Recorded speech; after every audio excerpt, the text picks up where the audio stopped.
ICC warrant. Pati daw yata si Senador Bongo. Baka madami Gagawin din. nila lahat Di yan. ba? Masiguro lang nila. Oho. Masiguro lang nila na makuha nila uli. Bakit napaka-importante po, mga kababayan? Jen, bakit Opo. napaka-importante po na kaagad nilang makuha ang mayorya? Oho. Takot na takot sila sa flood control. Yun ang sinasabi ko. Yun ang sinasabi ko sa inyo mga kababayan. Yun talaga ang kinatatakutan nila. Kaya dito ngayon Lunes, subukan ho nilang kukunin yan dahil nag-schedule na itong si SP. Nako, yariyo itong mga magnanakaw na to. Ika nga, matik na ho yan. Basta araw ng Biyernes, Senator Rodante Marcoleta ang ating makakasama dyan sa Saganang Mamamayan. Pero bago ho yan, isang like at isang subscribe. Masaya na ho tayo yan at sa mga gusto sumali sa ating community, yung join button nandyan lang ho sa baba. Wala ho tayong maraming pag-uusapan dito sa video na to. Rerekta ho tayo dito sa mga punto de vista nitong si Senator Rodante Marcoleta. Napakarami hong nangyari ngayong araw ng Biyernes. Naglabas ng warrant of arrest para ang Sandigang Bayan laban dito kay Senator Jinggoy Estrada. Nagsalita itong si Senator Alan Peter Cayetano na kung saan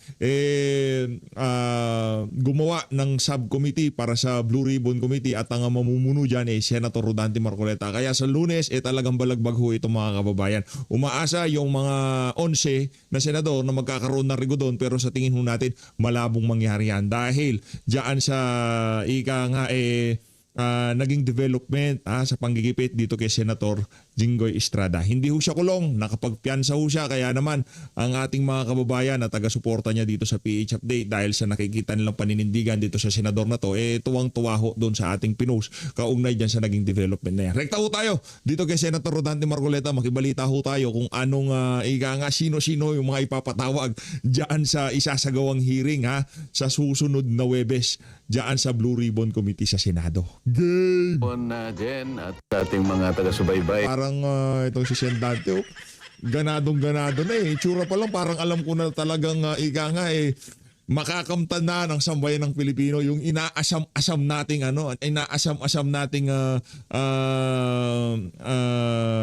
hustisya, sa mga nangyaring pagnanakaw diyan sa mga maanumalyang flood control project.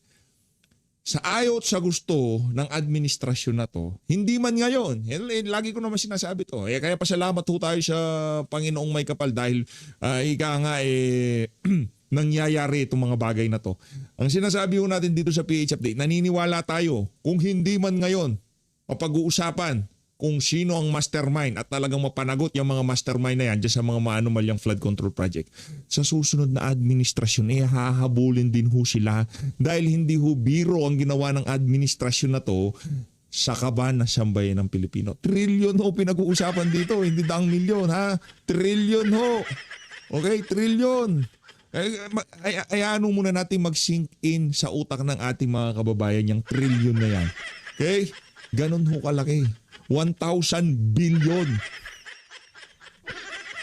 1,000 billion ho mga kababayan. Ganon ho katindi yung nangyaring nakawan na yan sa kaban na sambayan ng Pilipino dito sa kasalukuyang administrasyon. Hindi lang ho yan.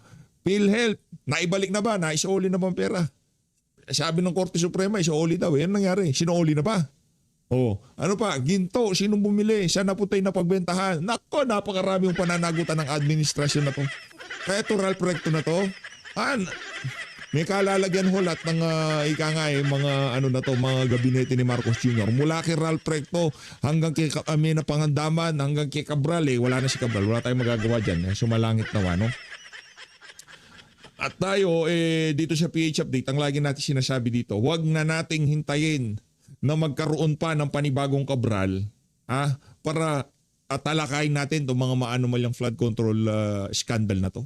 Diba? Baka pagdating ng 2020, tubos na ho yung mga posibleng mag-witness sa mga mastermind na to sa mga maanumalyang flood control project. Grabe, ang haba ng segue natin. Rekta na ho tayo kay Sendante. Alam kong kanina pa ay nag-aabang na sa'yo. Yes po. Para makasagap ng mga tatalakayin natin sa hapong ito. Relax lang po kayo dyan at pipilitin po namin na pasayahin namin ang inyong maghapon. Kahit na alam naming napakarami po ng problemang kinakaharap po natin, lalong-lalo na po yung pang-economic. Yan, opo. At saka lahat, napakarami. Pati pang politika dyan. kabuhayan ng ating mga kababayan. Sen, ano ha? Yun na nga po ang, mainit na issue. Huwag ko nang patagalin, Sen. Ang ating mga kababayan ay nakatutok ngayon sa Sandigan Bayan sapagkat ang balita ko kanina ay nagpalabas na po ng warrant of arrest sa isa sa mga senador na kasama po ninyo sa majority, Sen.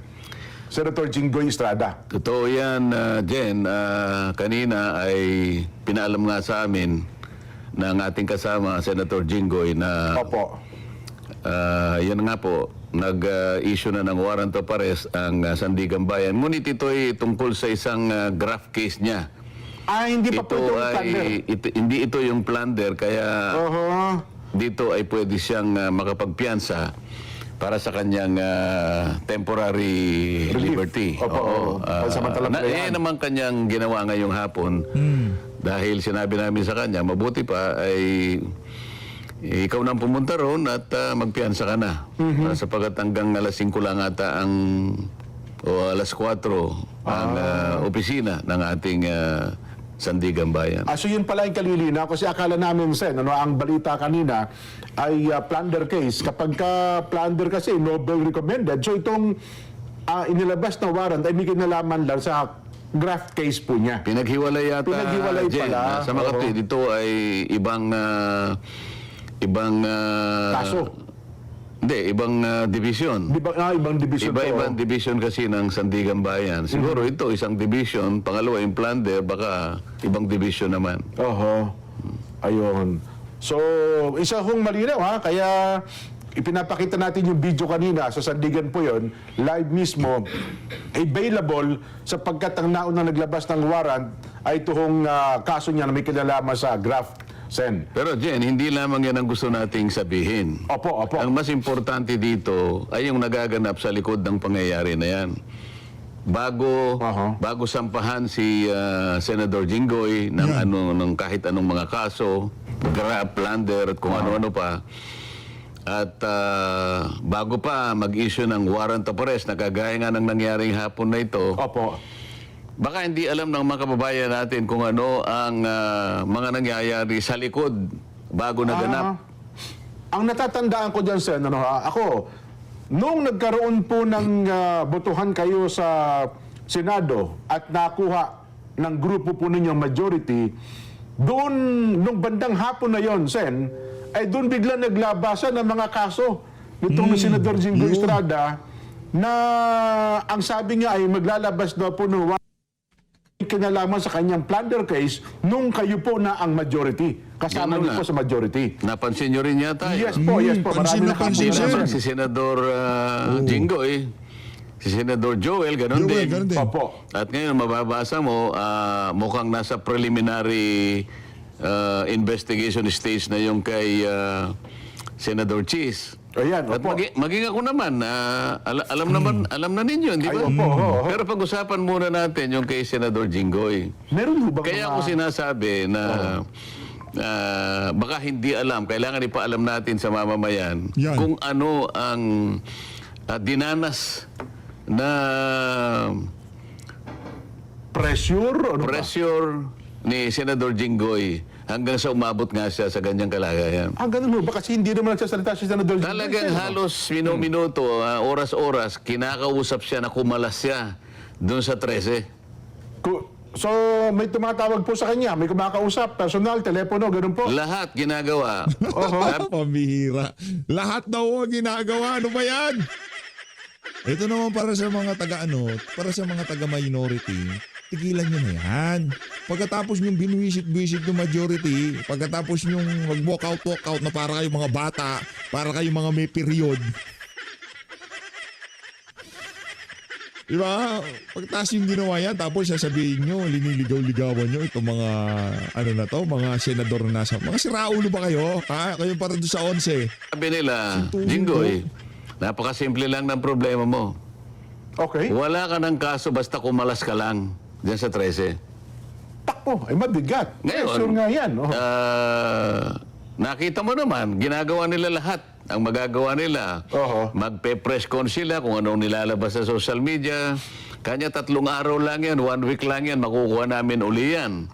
Opo. Di ba? Oho. Hindi lamang siya pinapressure. Maski si Senator Joel, ganun din. Nasa Joel din. Ako naman Pinapressure kasi, din. hindi na nila ako ma-pressure siguro. Ay, kinasuhan nga ako, nag-imbento sila ng kasong plunder maski sa akin. So, dapat mapansin ninyo, ang lahat ng ito'y ginagawa nila para wasakin nila yung 13. Ano ang At sa pagwasak sa 13 na yan, nagiging collateral damage, yung dignidad na sinasabi nila ng Senado. Di ba?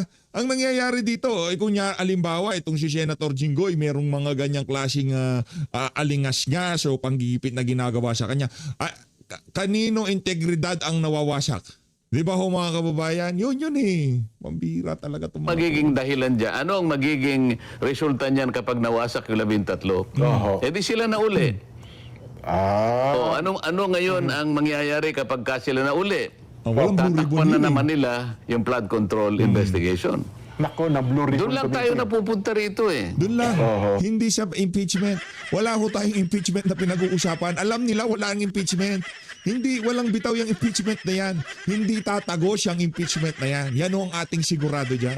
Doon lang tayo napupunta rito. So ang lunduban ng lahat ng ito, Sen, no? Ausapin ng flood control kasi mukhang natatakot silang may mabulgar o mabuyangyang sa likod nitong flood control issue na ito, flood control scandal. Hindi mo ba nakikita? Parang doon nga po ang punteriya. Pero teka lang, bakit? Ayaw nila na magpatuloy yun. Oho. Ang isang pinakamabuting paraan para sa ganon ay hindi na matuloy yun, kinakailangan sila ang mayorya. Maagaw sa inyo. Ngayon, nagsisimula pa lang kami, di ba? Organization pa lang. Opo. Papunta pa lang kami. Palagay ko sa Lunes, baka mag-announce na si SP SP Alan. Opo. Magtawag na siya ng schedule ng Blue Ribbon. Mag-schedule na po.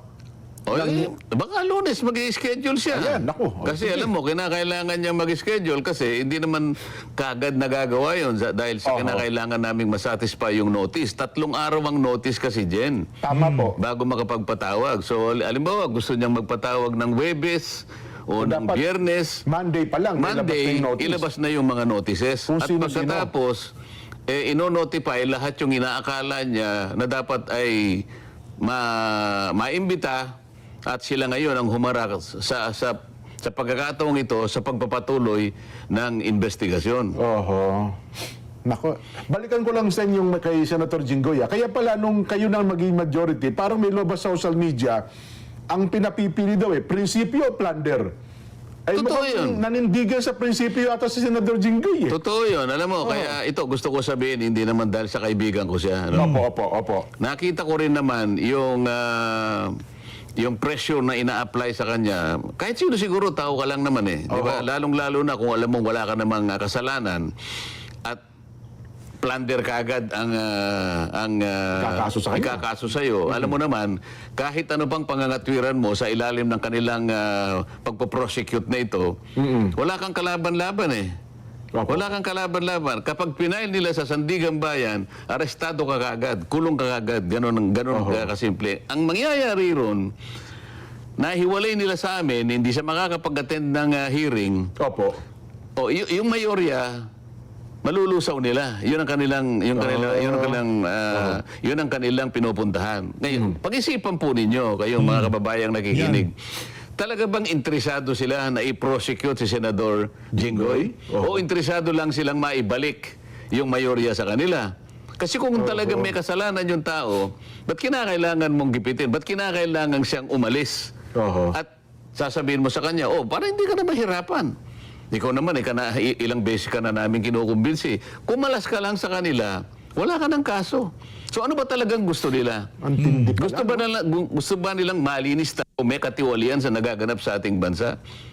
O kailangan nilang sila yung maging mayorya para pagtakpan ang isang bagay na kinatatakutan nila mula't mula pa? Nako. Ito dapat yung pagtukoy, malaman na ng taong bayan kung sino-sino. May idea na tayo, formality na lang ito eh. Formality na lang. Anong dahilan dyan? Bakit pati ako'y kinasuhan ng plunder? Ako na lang kasi ang nagsasabi na ipagpatuloy natin ito. Wala nang iba. Ito yung kinatatakutan nila. Ngayon, kapag ito'y nagpatuloy at Opo. natukoy natin sila, Yun ang gusto nilang hadlangan. Yun ang gusto nilang matakpan. Nakita mo naman, nung sila ang mayorya, Opo. nakita mo ba naman, siyam na buwang singkad. Totoo. Ay kinuha niya yung Blue Ribbon Committee, kung ano-anong katwiran ng ginagawa, kung ano-anong kadahilanan ng sinasabi, kesyo ganitong gagawin, kesyo pumirma muna kayo bago ipagpatuloy. Anong klaseng pagmamatawid yun? Oho. Sa loob ng siyam na buwang singkad, Jen, hindi siya nag-imbestiga, hindi siya nagpatawag. Napakaraming tao ang nagbo-volunteer. Natawagin niyo po kami. Oo, At gusto po namin mag-testify dyan sa Blue Ribbon Committee para makatulong po kami sa inyo. Ayaw nilang gawin yun. Oho. So ito lamang ang dahilan. Pagtatakip. At ang pinakamabisang paraan para matakpan yan, kung hindi man gusto nilang patayin kaagad yan, ang issue na yan, sila na naman ang mayorya. Oho. Nako. Ngayon ko na-realize yan. Tama pala sabi mo, no? Kung ako si Senador Jinggoy, sa tindi ng pressure na yan, baka babawi din ako. Di ba? Nabigat yun. Wala muna doon sa punto na yon. Kaya gusto kong pag-usapan muna natin itong ginawa sa kanya. May isang bagay pa akong gustong sabihin eh. Opo. Hindi ko akalain na ganun kalakas din ang loob ng taong ito. Yun na nga. Oho. Siguro kung sa iba nangyari ito, Tiklop na. napakadali na wag kang magpakulong. Oo naman. O baka sakaling bukod doon, baka may ibigay pa silang pabuya sa iyo. Kung lilipat, gano'n lang naman pa. Pero dahil alam niya yung pinaglalaban namin, Prinsipyo na po ito. alam niya prinsipyo yung pinaglalaban. Ito. Para kay Senator Jinggoy Estrada, ha? Huwag mong isipin na karamihan ng ating mga kababayan naniniwala sa mga ipinapalabas na propaganda, mga chismis, paninira sa iyo sa mainstream media. Karamihan ng ating mga kababayan ay nasa social media na ngayong mga panahon na to. Nasa likod mo ang sambayan ng Pilipino. Sa pinaglalaban mo na yan, naku, hindi ka bibitawan ng ating mga kababayan. Kapit lang, Sen Jinggoy. Kapit lang. Kapit lang. Ano yan, ika nga yung mga kabalbalan na yan ang gumagawa sa iyo ng mga ganyang klaseng bagay, may hangganan din. May hangganan lahat ng bagay, Sen Jinggoy. Dito sa isa na to, siguro bukas, sa makalawa, sunod na linggo, hindi pa tapos ang pagpapahirap sa iyo, panggigipit sa iyo ng administrasyon na to dahil hindi kanila makuha sa kanilang mga kalokohan. Matatapos din yan. Siguro, hindi natin alam, makulong ka isang araw. Pero ito sigurado ko sa iyo dito, Senator Jinggoy Estrada. Dito sa PH Update, hindi kita pinagtatanggol. Pero dito ipapakita ko sa iyo, ipapakita ko sa sambayan ng Pilipino, sa ating mga kababayan na nanonood dito sa channel na to, na mali ang ginagawa nila sa iyo. Na ang ginagawa nila sa iyo plain and simple na panggigipit dahil nga hindi na umaayon sa kanilang naratibo ang nangyayari sa Senado. Yan ang sinisigurado ko sa iyo. Diba? Hindi ko sinasabing guilty ka, not guilty ka, o kung ano pa man yan. Hindi ho natin alam yan. Pero isa sigurado dito, si Senator Jinggoy Estrada, gugustuhin niyang makulong. Gugustuhin niyang makulong. Pero basta kung sakali man, may pananagutan siya. Sigurado ko walang problema magpakulong sa kanya. Pero dapat lahat ng mastermind, yung pinakapinunong pumirma sa budget na yan, dapat silang pinakaunang makalaboso dito sa skandalo na to.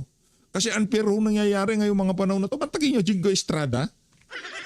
Wala man lamang Gardiola. Wala man lamang Martin Romualdez. Anak ng Petang Garapata. Si Bunuan, sacrificial lamb yan. Lalaban namin. Sabi niya, nung isang araw narinig ko siya, magpapakulong po ba kayo pagka magpaparesto kayo? O, sinabi naman niyang maliwanag, if this is the price I have to pay, so be it. Iyon. Oo. So kailangan po malaman ng tao na siya ay talagang nanindigan. Hindi siya kumalas sa amin. Kahit na siya'y makulong pa, hindi siya lalabas, hindi siya kakalas sa aming grupo na 13 kami. Well, again, sir. Kaya nga masahol pa kay Judas ang huhudas dito sa ating tracing senador. Masahol pa kay Judas. Isipin nyo, Senator Bato de la Rosa papadala sa Netherlands. Makapunta lamang sa Senado para matapos ng magkaalaman na tayo sa Blue Ribbon Committee. Senator Jinggoy Estrada, makukulong siya.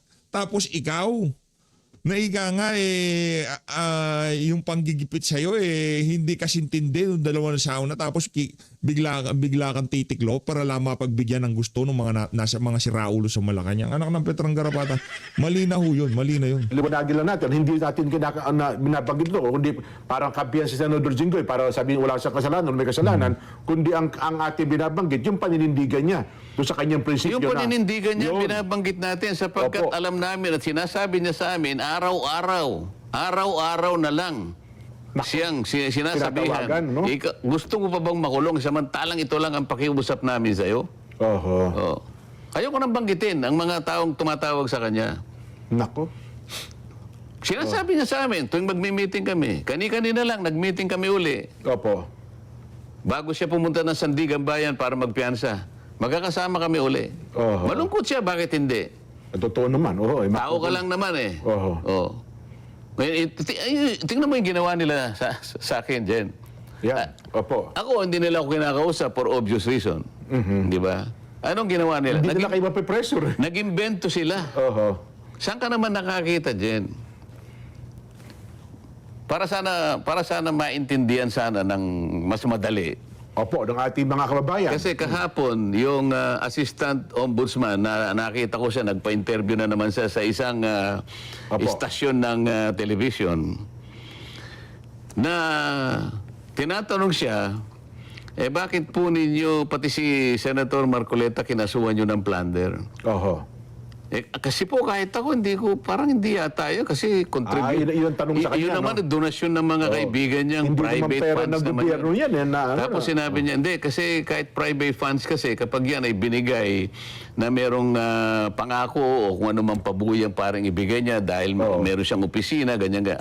Sabi nila, sa Makatwid kahit po pala pribadong pondo Oo. na kapag may pangako, may ganyan, ano. Oo. Yung po pala'y plunder. Oo, sabi niya gano'n. Bigat, ano ho? Oo. Ang nakakapagtaka doon, Jen, wala man lang siyang nasabi kahit konti.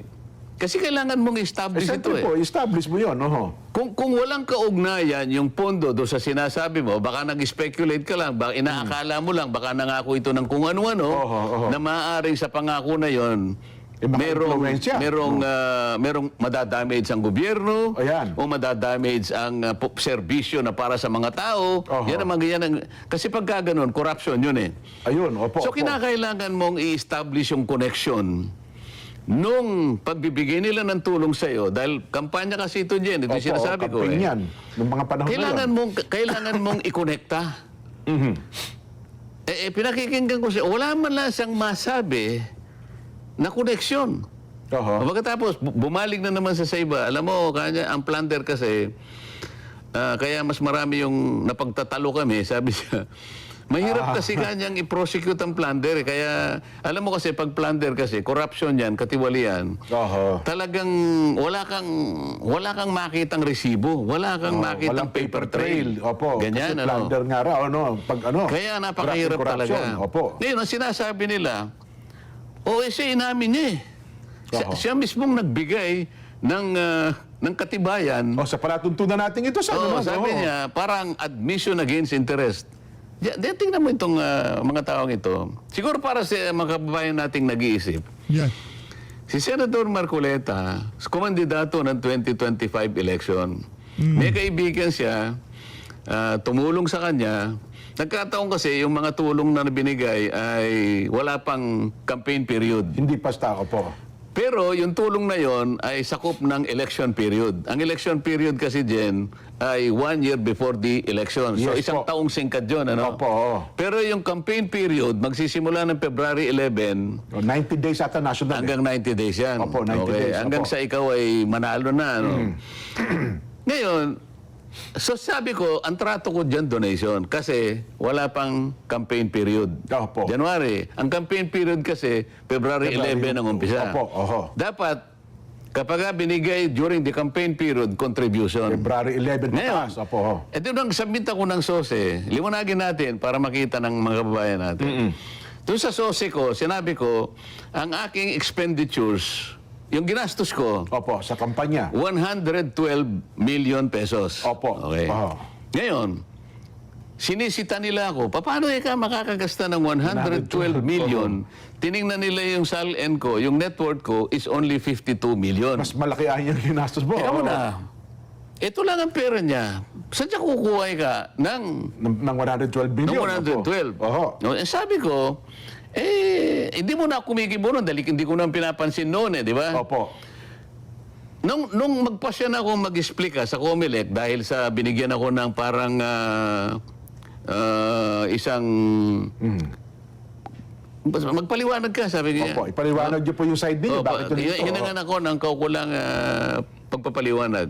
Show cause order ang tawag doon, Jen. Opo. Hindi pinaliwanag ko na na-receive ko po itong donation na sa 3 kaibigan na nagkakahalaga ng 75 million. Yes, opo. Siniyasat nilang ganon.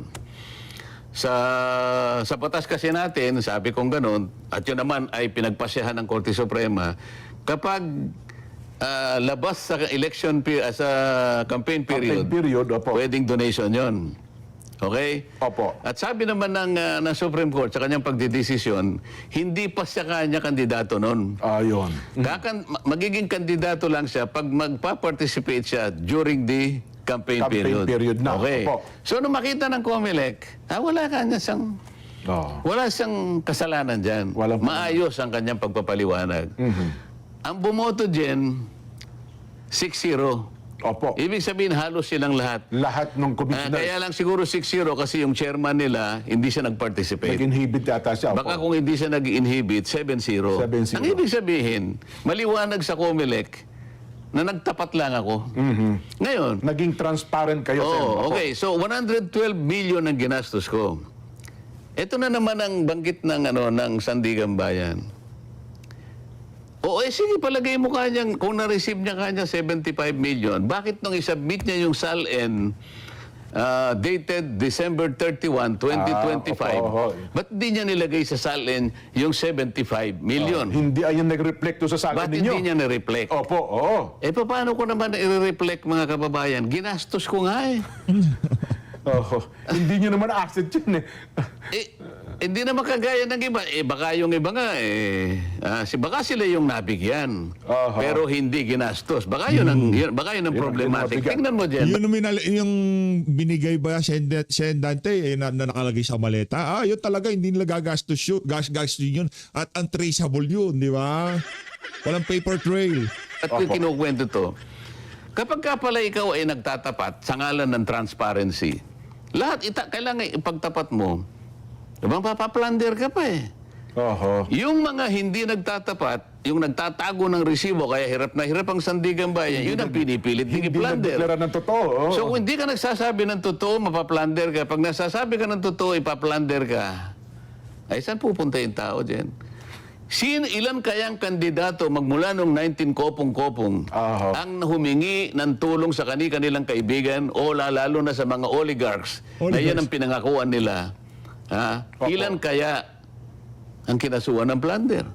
Sa contribution dyan, Ngayon lang ako nakakita sa kasaysayan ng National Prosecution Service na pati yung contribution, Aha. tulong ng mga kaibigan, ikaka-plunder mo pa. Wala pa bang mga naunang kasong ganyan din? Wala. Ito lang talaga, first time. Wala. ito. Alam mo Mukhang ba- test case pala ito, no? Alam mo pati yung mga estudyante ng batas, Ng mga nagtatawa law na students, ano? alam nila yung elemento ng pagka sinabi mong plunder, merong elemento yun Yes po. Kailangan mong i-connect dun sa corruption, dun sa damage sa gobyerno. Kunyari may project, may kontratang gobyerno, palagi mong kinukonect dun Oho. Merong may injure na parte ng gobyerno. Oho. Meron kang sa katiwalian na yung kumita ka, Yes. nag-kickback ka, may ill-gotten ka. Pero ng gobyerno dapat kinuha. O kaya naman, kahit na hindi doon sa paraan na yon, Oho. pero pinangakuan mo na ganito, hindi, kaya tatanggalin natin si ganito. Tatanggalin mo yun, walang kasalanan yun, nagseserbisyo. Oo. Ibig ko sabihin, palaging merong connection na gano'n ang gagawin mo Yun. dahil meron siyang nakikitang magagawa mo. Oho. Yun ang hindi plunder kung hindi indirect bribery. bribery po yun. Kasangkot na rin yung PD46 na sinasabi nila kasi Oo. magpinsang buo yung dalawa na yun Opo. Lahat ng kukunin mo na pabor o ibinigay sa'yo, may kapalit yun. May pangako. Dahil sa Ganon. opisina mo. Ngayon, kailangan ipaliwanag natin, ano ba ako nung ako'y kumakandidato na senador Opo. noong 2025 national elections? Ito ako noon.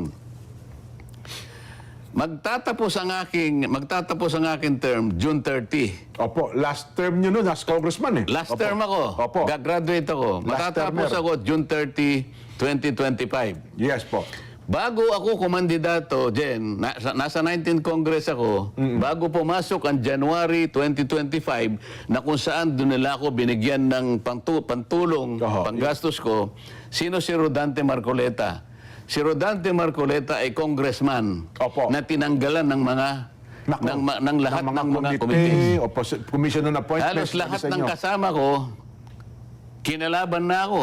Opo. Nakita mo, papasok ako sa committee, merong maninigaw sa akin, merong magtutulak sa akin, may kukunin ng hopyang kinakain ko lahat. Hindi na raw kayo kasali doon eh, no? Hindi na, magmo-motion lang ako.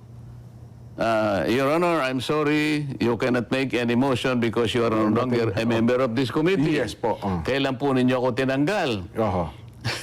Basta po kayo natanggal na. Ganon po yung kalagayan ko. Baboy, Kailan no? kayo ng panahon na yun? Pagkatapos, Opo. yung commission on appointments, Yan, isa pa tinanggal yan. din po ako ron. Tinanggal din po ako ron. Katapos-tapusan, pati po yung mga allowance na tinatanggap ng bawat isa sa amin, Inalis din sa inyo. entitled naman po ako dahil congressman pa po ako doon. Ang pagkakaiba lang namin, ako po'y inaway na parang hindi na po ako kasali. Yun. Ganon po ang kalagayan ni Rodante Marcoleta nung siya'y kakandidato ng 2025. Nasa kalagayan ba ako na mag-offer ng magagawa ko sa sino mang tutulong sa akin? Inaway na nga ako. Oho. Ang kalabang ko na ay Speaker ng House of Representatives. Halos buong kongreso ng kalaban ninyo. Oho. hindi lamang yun. Ano pa ang kalagayan ni Rodante Marcoleta? Yan, oho. Tingnan mo yung survey SWS at saka Pulse Pulse Asia. Asia. Lahat na po ng survey, lahat na natin. Number 32 ako. Tama po. Pagkatapos, minsan maawa sa akin yung survey, 31. Oho. Hanggang sa umabot ako sa 23, 22, pabalik-balik ako sa 22, 23. Jen, halimbawa ikaw, alam ko namang hindi ka mahilig sa karera eh. Yes po, yes po. Hindi tayo nangangarera. Oho. Dahil alam mo yung ating kalagayan. Pero sa mga nakakaintindi po ng karera ko, nakakabasa po ako, maski sa comics lang. Mahilig ko sa comics nung totoo ako'y naman yun. Tsaka bata. kahit sa pelikula siya, napapanood na natin. Tatayaan mo ba yung kabayo na yon? Kung kulela. Kundihado? Walang Oho. Ang ibig ko po sabihin, tataya ka lang sa isang tao, ano man ang gagawin, aktibidad, kung may maasahan ka doon. Siyempre naman po. Oho. Sino po tataya sa akin? Number 33 ako. Oho. Talaga, sabi sa akin nga ni Mike Defensor, kaibigan ko yan eh. Isa yan sa tumulong sa akin. Oho. Kung Dante, sabi niya, ako naman gusto kitang manalo talaga, ba't naman hindi? Oo naman, kaibigan niyo yun eh. Kaya lang, alam mo naman ako, kanya, practical naman akong tao. Hindi naman kita ka mo, bigla na lang kitang aapuyuhan na ganyan, i-encourage. Alam ko namang number 33 ka, pero tutulungan kita, huwag kang mag-alala. Ayun, oho. So, Kahit na siguro, di ba, Mike? Pagka ako nanalo, i-recommenda kita sa MMDA. Huwag na, alam ko na hindi ka mananalo. Ano po ang ibig ko sabihin? Oho. Si Rodante Marcoleta, nung siya'y kumakandidato, wala po siya sa kalagayan na mangako. Baka wala. Isipin mo, i-recommenda mo sa MMDA. Kalaban ka nga ng administrasyon. Tawag hindi ka naman mananalo eh. pong maniwala sa akin. Kaibigan na lamang po siguro, kaya nila ako tinulungan. Oho, noong Yun mga lang panahon na yun. Yes po. Pagkatapos may plunder ako, Jen. Oho. Nililiwanag ko lang kung paano ang gagawin nila para lamang lusawin yung aming bilang para makuha nila ang mayorya. Ito yung punot dulo nito, Jen. Doon talaga uuwisin, Hindi ano? sila tumitigil araw-araw. Oho. Araw-araw, pati yung nangyari nung nakaraang huling araw, nang nag-walkout sila. Oho. So, Ito yung kalagayan namin. Hindi lang si Jinggoy, hindi lang ako, Joel Villanueva, Joel, Chis at Cordero. Chis Cordero. Yan, oo. Pipilitin po nilang kunin yung mayorya dahil sa takot nila sa Blue Ribbon. Ito po ang kinatatakutan nila, yung Blue Ribbon Committee. Oho. Naku, marami pang araw yan kasi ang sabi na ngayon, lumalabas na rin po yung another ICC warrant. Pati daw yata si Senador Bongo. Baka madami Gagawin din. nila lahat Di yan. ba? Masiguro lang nila. Oho. Masiguro lang nila na makuha nila uli. Bakit napaka-importante po, mga kababayan? Jen, bakit Opo. napaka-importante po na kaagad nilang makuha ang mayorya? Oho. Takot na takot sila sa flood control. Yun ang sinasabi ko. Yun ang sinasabi ko sa inyo mga kababayan. Yun talaga ang kinatatakutan nila. Kaya dito ngayon Lunes, subukan ho nilang kukunin yan dahil nag-schedule na itong si SP. Nako, yariyo itong mga magnanakaw na to. Hindi ko alam, kaibigan nila yung magnanakaw. Kumita sila, eleksyon, nakinabang sila, nagkamaleta sila. Hindi mo natin alam kung anong kinatatakutan itong mga senador na to. Na yung mga mahilig mang 11. Ito lamang ang kasiguruhan. Mga babayan, sinasabi ko po ito lang ang kasiguruhan para sa kanila. Para tuluyan na pong maibaon sa limot ng flood control investigation. Wala na pong iba. Wala pong iba. Oo nga, no? Kasi kung iisipin natin, Sen, walang motivation para gawin ito sa inyo maliban sa usapin ng flood control issue eh. Ini-explain ko nga sa inyo eh. Anong injury, anong damage sa gobyerno? Anong katiwalian, anong perang gobyerno po ang ninakaw ko? Wala po eh. Mga kaibigan ko po ito na nagkusa na tulungan ako eh. Pati ba yan, pati po ba yan hahanapan pa ninyo ng butas? Wala silang mahanap eh. Pipilitin nila ngayon. So- ano sinabi ni Ombudsman Boying Remulla? Narinig ko eh. Opo. Ombudsman, bakit po pati si Senator Dante po ay kinasuhan nyo ng plunder? Alam mo sagot niya? Oho. Why not? Sabay talikod. Wala siyang may paliwanag eh. Kagaya din nung yung Assistant Ombudsman. Siguro, Shen, ngayon, hindi mo na, ano yan. Kaibigan mo pa ba si Boying Remulla? Pambira, oh. Takot din siya eh. Takot din siya sa investigasyon ng Blue Ribbon eh. Pambihira. Feeling ko, ano na yan. Ika nga itong si Boying Remulla nakipagsolyan na siya ng kandila dito kay Senator Rodante Marcoleta. Kasi napaka-long shot nung kaso kay Sen Dante pero pinagpapatuloy pa rin nila. At saka base sa ating nakikita, parang hindi siya more on ipapakulong siya, more on paninira, pananakot para tumigil siya. Diyan sa pagtutulak niya na ika nga mabulalas sa sambayan ng Pilipino kung sino nga ba ang mastermind sa mga maanumalyang flood control project. Kawaboy nga. Ang Klabano yata yung pangalan. Opo, yung tagapagsalita niya. Oh. Hindi, hirap na hirap siyang Masayista ni Boying.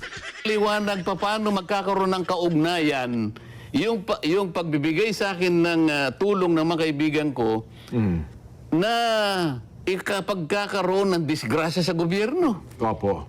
Na meron kaming ninakaw na isang bagay mula sa gobyerno, pati yung interes ng mamamayan Oo. ay O ano mang impluensya na maibibigay o ninyo. ano bang impluensya na maaaring makapekto hindi lamang sa paglilingkod namin sa bayan, kung hindi lalong-lalo na yung pagsiservisyo na karampatan para sa mamamayan. Wala siyang may konekta. E paano mo nga kukonekta? Oho. Pero ang gusto kong puntuhan dito, Jen, Opo. hahanapan ka talaga. Kahit anong mangyari. Bakit? Hindi na ako pwedeng kausapin. Si Jinggoy, akala nila yun ang nagkamali sila. Ang buong akala nila, kayang-kaya nila sa magitan ng pag-apply ng katakot-takot na pressure. Oho. Ngayon lang ako, ngayon ko lang napagalaman talaga. Prinsipyo. Malakas din. May prinsipyo may din yung prinsipyo mama, no? din itong taong ito. Kaya sabi ko kanina bago ako umalis, pre, mauuna na ako sa'yo, hahabol ako sa saganang mamamayan. Opo. Pero dadaling ko pare, sabi ko, ang pag-angako sa'yo at mamaya sasabihin ko talaga sa program. Oho. Tumayo siya, kinamayan akong ganyan. Ayun. Kaya kailangan ko po sabihin sa inyo ito. Tayo ay second demotion. Ika nga dito sa PHFD. Sinisigundahan ko yung sinasabi na yan ni Senator Rodante Marcoleta. Kahit tayo dito sa PHFD, kayo ba naman? May pamilya kayo. 'Di ba? May kayo, meron kayong mga mahal sa buhay na sige yung sarili mo kaya mo malakas ka 'di ba? Galing na ako diyan, kaya ko 'yan, 'di ba? Ganun yung mentality ni Sen Jinggoy. Pero yung yung pressure, yung paghihirap, pangungulila doon sa pamilya niya. Feeling ko doon sa part na yun, doon siya nasasaktan eh. Tsaka yung paninira sa kanilang pangalan. Kasi galing na siya doon, tapos nakalabas siya, nanalo siyang senador, maya-maya ganito na naman ang kinahihinatnan niya. Yun ang maraming pumapasok sa isip ngayon ito si Senator Jinggoy Estrada. Pero gayon pa man, kagaya na ito sinabi ni Senator Rodante Marcoleta, ibang kalibre pagdating sa prinsipyo at paninindigan itong mama na to. Bumilib din ho tayo mga kababayan. Pero anuin ko lang nung mga nauna, nung ito nakikisapakat pa ito si Jinggoy Estrada sa kay Lisa, doon sa investigasyon sa video, di ba? Medyo ano pa siya nun eh. Medyo alanganin pa siya nun eh. Ngayon ba hindi na alanganin si Sen Jinggoy? Hindi na. Solido na siya. Kaya tayo dito sa PHF. Kasi sino? Tanungin ko kayo mga kababayan. Kung hindi tayo magtutulong-tulong para suportahan itong mga nagsasalita, lumalaban ng mga senador para sa ating kapakanan dyan sa Senado, sino pa ang tatayo para sa kanila? Sige, sabihin nyo. Tanungin ko kayo. Tanungin ko kayo dito sa PHFD. Kung hindi tayo magtutulong-tulong para palaganapin na yung ginagawa kay Senator Jinggoy Estrada talagang plain and simple na panggigipit. Sino pa tutulong sa kanya? Mainstream media bayaran yan. Karamihan sa kanila nakatanggap ng malita. Di ba, Sendante? OOPH. Di ba? Sumasagot naman si Sendante. Sino pa magtutulong-tulong dito? Wala ho tayong makakasama dito sa mainstream social media kundi tayo din. Di ba? Tayo ang ika nga magpapaliwanag sa ating mga mahal sa buhay. Yung ginagawa kay Jinggoy, panggigipit yan. Dahil ika nga ayaw niya makiisa. Kasi ganito ho, ako naniniwala ako, itong si Senator Jinggoy Estrada, pakanayan eh. Ang tawag dito, ang tawag dito, talagang fabricated yung mga, diretsyo, feeling ko fabricated. Siguro 80% fabricated yan. Panggigipit lang yung kaso sa kanya. Vice chairperson ho siya ng Blue Ribbon Committee. Kung matitiyang ang pangalan niya dito sa isa na to, sa tingin ko mas gugustuhin niyang pumunta sa kabila kung talaga meron siya pananaw. Isipin nyo na lang, isa siya sa mga gumugusto na magkaroon ng hearing sa Blue Ribbon. Isa siya sa mga gumugusto. Bakit siya ginigipit na lumipat? Doon sa mga takot na mag-umpisa yung hearing na yan. Isipin nyo na lang mga kababayan. Dito na una tatapusin ang ating reaction video. As always, maraming salamat po sa pagsuporta sa PH Update. Mag-ingat po kayo lahat. Mahal natin ng Pilipinas. Mahalin ho natin yung mga senador na ngayong mga panahon na to ipinaglalaban ang kapakanan ng bawat isang Pilipino. Hindi usapan dito dilawan ka, pinklawan ka, makakaliwa ka. Lahat tayo pinaglalaban nitong 13 senador na to ngayon dyan sa Senado. Sa tingin mo ba, pinklawan ka, dilawan ka, talyanista ka, hindi ka ba magbebenepisyo pagka sakaling napakulong natin yung mga mastermind sa mga maanomalyang flood control project? Di ba? Pagka nakuha natin itong mga ari-arian nila na to dahil kailangan nilang pagbayaran yung ginawa nilang pagnanakaw na yan sa Cabanatuan Sambayanan, hindi ka ba magbebenepisyo? Akala nyo, mga DDS lang, masaya yung mga DDS? Hindi. Dapat pati mga talyanista, ensaymada, mga dilawan, pinklawan, magbunhi kayo sa paninindigan itong mga senador na to. Hindi na paraligawan ko kayo. Makikita nyo na lang yung resulta. Time will tell. Sasabihin ko na lang sa inyo, I told you so. Di ba? Ganun ba? Mahal natin Pilipinas.